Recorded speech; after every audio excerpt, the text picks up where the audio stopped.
మాట్లాడతా. విజయలక్ష్మి గారిని ఏమని పిలుస్తారమ్మా అందరూను? విజయమ్మ. భారతిరెడ్డి గారిని భారతమ్మ. విజయమ్మ గారిని విజయమ్మ అని పిలుస్తారు, భారతిరెడ్డి గారిని భారతమ్మ పిలుస్తారు. మరి వీళ్ళ అమ్మ అని పిలిచిన భారతమ్మ అని పిలిచిన వాళ్ళకి వీళ్ళ నాన్నలకి ఏమవుతాడో ఒక్కసారి మనం కూడా ఆలోచన చేసుకోవాలి. హోంమంత్రి గారు వచ్చి ఏమంటారండి? తన తన చేతిలో లాఠీ లేదని, అలాగే తన చేతిలోని తుపాకీ లేదని, నేనేం చేయాలని పూర్తిగా బాధ్యతలు వదిలేసి కేవలం ప్రెస్ మీట్లకు, ఛానళ్ళ బయట్లకు, బూతులకు, అహంకారపూరితమైనటువంటి మాటలకు మాత్రమే పరిమితమైన ఒక అసమర్థమైన హోంమంత్రి మీరు. ఎందుకనంటే మీరు హోంమంత్రి అయిన తర్వాత ఈ సంవత్సర కాలంలో ఎన్ని అఘాయిత్యాలు ఆడపిల్లల మీద జరిగాయి, ఎన్ని నేరాలు జరిగాయి, ఎన్ని ఘోరాలు జరిగాయి. ఎవరి మీద మీరు యాక్షన్ తీసుకుంటున్నారు? కనీసం ఈరోజు మైనర్ బాలికల మీద ఇంత దారుణమైనటువంటి సంఘటనలు జరుగుతుంటే, ఆడపిల్లల మీద ఇంత దారుణమైనటువంటి దుర్ఘటనలు జరుగుతుంటే కనీసం ఆ కుటుంబాన్ని పరామర్శించేటువంటి ప్రయత్నం మీరు చేశారా? పైగా మీరేం మాట్లాడతారు? ఈరోజు సడన్గా ఈవిడ మాటల్లో మహిళల మనోభావాలు, మహిళల ఆత్మగౌరవం ముందాగా మాట్లాడాలి, ఇటువంటి మాటలు మాట్లాడుతున్నారు. అసలు హోంమంత్రి అనిత గారు, మీరు గతంలో చేసినటువంటి వ్యాఖ్యలు మీకు గుర్తున్నాయో లేదో? ఈరోజు రాష్ట్రంలో ఉన్నటువంటి ప్రతి ఒక్కరి సెలలో కూడా మీరు విజయమ్మ గారిని ఉద్దేశించి, మీరు భారతమ్మ గారిని ఉద్దేశించి ఎంత నీచంగా, ఎంత దారుణంగా ఎలక్షన్ ముందు మాట్లాడారో ప్రతి ఒక్కరికి కూడా తెలుసు. మీరు చేసిన తప్పే కదా. మరి వాళ్ళు మహిళలు కదా, మా ఆత్మగౌరవం ఉండదా? మనోభావాలు దెబ్బతీయవా? మరి మీరు క్షమాపణ చెప్పారా? మీకు దమ్ము ధైర్యం ఉంటే ఈరోజు ఇన్ని మాటలు మాట్లాడుతున్నారు, మనోభావాలు, ఆత్మగౌరవం అని. మీరు ఈరోజు వచ్చి క్షమాపణ చెప్పగలరా? యువత ఇబ్బంది పడుతుంది, మహిళలకు భద్రత లేదు, మహిళలకు రక్షణ లేదు, సామాన్యుడికి భద్రత లేదు, సామాన్యుడు పోలీస్ స్టేషన్కి వచ్చే పరిస్థితిలో లేరు, సామాన్యుడు ఈరోజు సంతోషంగా ఈ రాష్ట్రంలో బతికేటువంటి పరిస్థితి లేదు. చరిత్రలో ఎన్నడూ ఎప్పుడు లేనటువంటి విధంగా ఈరోజు రాష్ట్రంలో అరాచకాలు, ఇల్లీగల్ కేసులు, అరెస్టులు, జైళ్ల పాలు చేస్తున్నారు.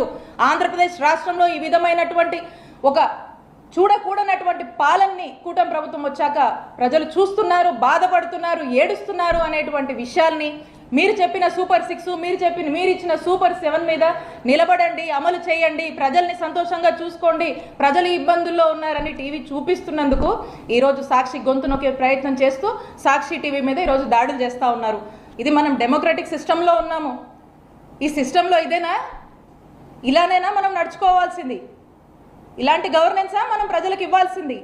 ఇలాంటి ఒక చెప్పకూడని, వినకూడని, చూడకూడనటువంటి పాలనని ఈరోజు ఆంధ్రప్రదేశ్ రాష్ట్ర ప్రజలకు అందిస్తున్నందుకు ఒక్కసారి ఆలోచించుకోవాలి. కూటమి ప్రభుత్వం వాళ్ళ గ్రాఫ్ ఎక్కడికి పడిపోయిందో, సంవత్సరంలో భారతదేశంలో ఎక్కడ ఏ రాష్ట్రంలో రానటువంటి అసంతృప్తిని కానీ, వ్యతిరేకతను కానీ మూటగట్టుకున్నటువంటి పార్టీగా, మూటగట్టుకున్నటువంటి ప్రభుత్వంగా ఈ కూటమి ప్రభుత్వం మిగిలిపోతుందనేటువంటి విషయాన్ని వాళ్ళు తెలుసుకోవాలి అని తెలియజేస్తున్నాను.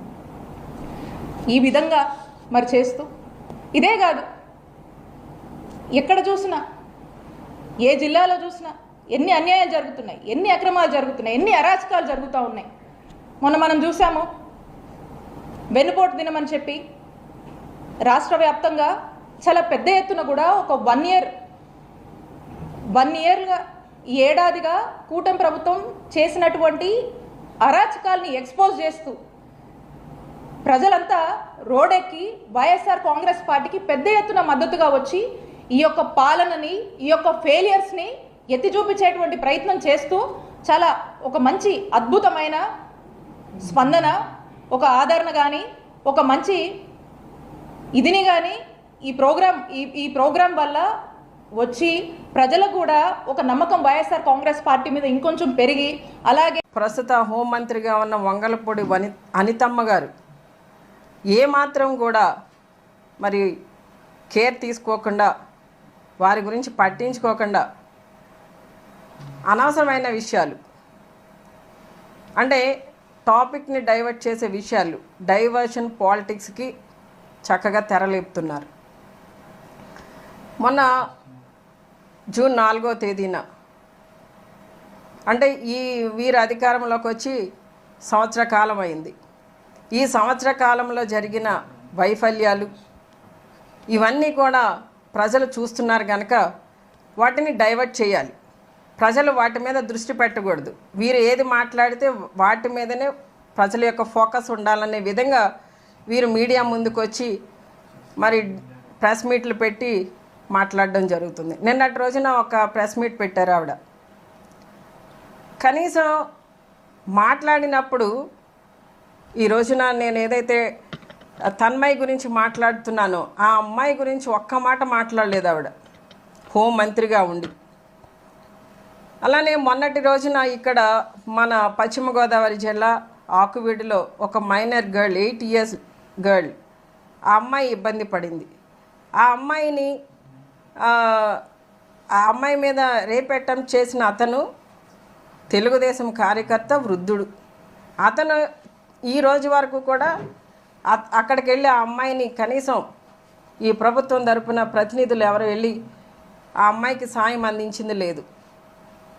అలానే అంతకుముందు అనంతపురం జిల్లాలో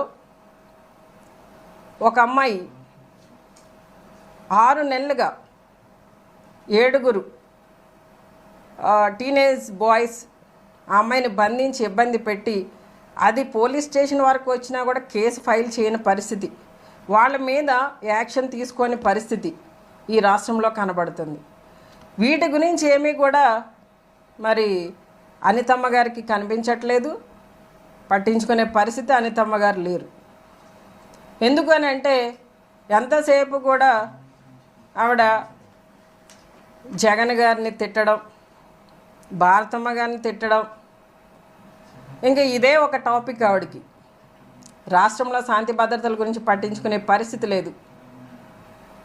ఈ రోజున ఎవరైనా మాట్లాడితే వారి మీద తప్పుడు కేసులు పెట్టడం, జైల్లో పెట్టడం, ఈ అరాచకాలన్నీ చూస్తూ మేము మాట్లాడితే మళ్ళీ మా మీద ఏదో ఒకటి బనాయించడం.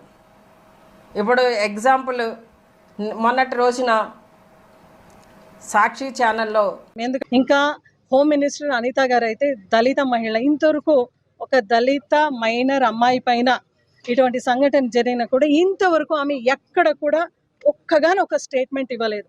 మహానాడు, కడపలో మహానాడు జరిగిన చోట్ల కూడా ఆడ జస్ట్ మహానాడు ఎప్పుడైతే ఏర్పాటు చేసినారో 4 to 1 week బ్యాక్ అక్కడ కూడా 4 years అమ్మాయి, 4 ఏళ్ల అమ్మాయి పైన కూడా అత్యాచారం చేసి పాపని చంపి మళ్ళా వెళ్ళిపోయిన యువతిని అయితే మీరు అరెస్ట్ చేశారు. బట్ అక్కడ మీరు మహానాడు జరుపుకున్నావు కదా అనితమ్మ, మీకు ఒకటే మాట అడుగుతున్నాను. అదేవిధంగా కడప ఇన్ఛార్జ్ సవితమ్మ ఉంది కదా, వీళ్ళిద్దరూ మహిళలే కదా, మినిస్టర్సే కదా, కనీసం ఆ ఇంటికి వెళ్ళి మీరు పరామర్శించారా? ఉన్న సాకే తన్మయి అని ఒక అమ్మాయి, ఇంటర్మీడియట్ అమ్మాయి, ఆమె మిస్సింగ్ అని వాళ్ళ పేరెంట్స్ కంప్లైంట్ ఇచ్చి దాదాపు 5 days అయింది.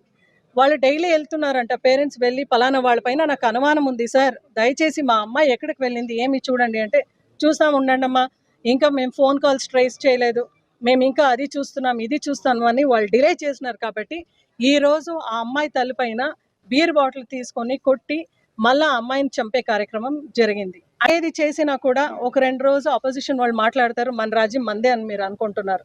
ఇంకా సనాతన ధర్మం గురించి ఎక్కువగా మాట్లాడుతూ మహిళల గురించి మాట్లాడే పవన్ కళ్యాణ్ గారు ఎప్పుడైనా